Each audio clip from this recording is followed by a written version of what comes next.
एक बार एक सुंदर तोते ने एक पेड़ की मोटी शाखा पर अपना घोंसला बनाया। उसने घोंसले में अंडे रखे। वे वहां से कहीं नहीं जाता था। दिन रात अंडों की देखभाल करता था। वह उत्सुकता से अंडों से बच्चे निकालने की प्रतीक्षा कर रहा था। आखिरकार कुछ दिनों के बाद अंडों से और दो खूबसूरत बच्चे बाहर निकले। वे जुड़वा थे और बहुत समान लग रहे थे। तोता उन्हें देखकर खुश था।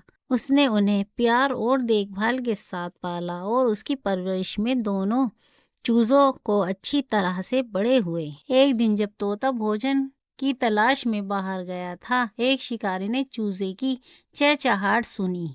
वह जल्दी से पेड़ पर चढ़ गया और दोनों को उठा लिया। एक चूजा उसके हाथ से फिसल गया और तुरंत उड़ गया। शिकारी दूसरे चूजे को घर से ले आया और उसे पाला पोसा। दूसरे चूजे को एक साधु ने पाया। साधु छोटे चूजे की सुंदरता से मशहूर और उसने अपने आश्रम ले गया। साधु ने खुद से कहा, मुझे लगता है इस चूजे ने अपनी माँ खो दी है। मैं उसका ध्यान रखूंगा। समय बीतता गया। दोनों चूजे सुंदर तोते के रूप में बड़े हुए। एक शिकारी द्वारा और दूसरे को साधु द्वारा पाला गया था। एक दिन जब राजा जंगल में से गुजर रहा था तो उसने तोते को शिकारी के घर के बाहर देखा। जैसे ही तोते ने राजा को देखा, उसने कहा, मालिक कोई यहाँ है, आओ और उसे मार डालो। राजा ने अपना घोड़ा मोड़ा और चला गया।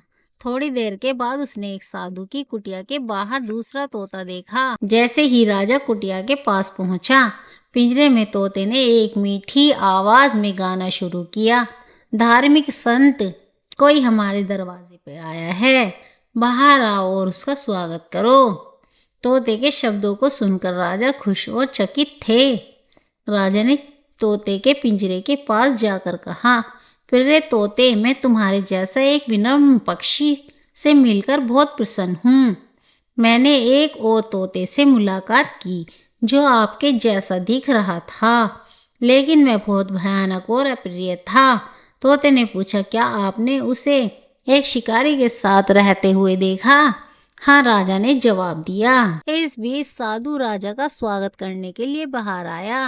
राजा ने साधु के साथ दोनों तोतों के बारे में चर्चा की। साधु ने राजा को बताया कि दोनों तोते जुड़वा भाई थे। जैसे से संगति में वे रहते थे वैसे ही उनका स्वभाव है। हमेशा खराब संगति में रहने से बचें।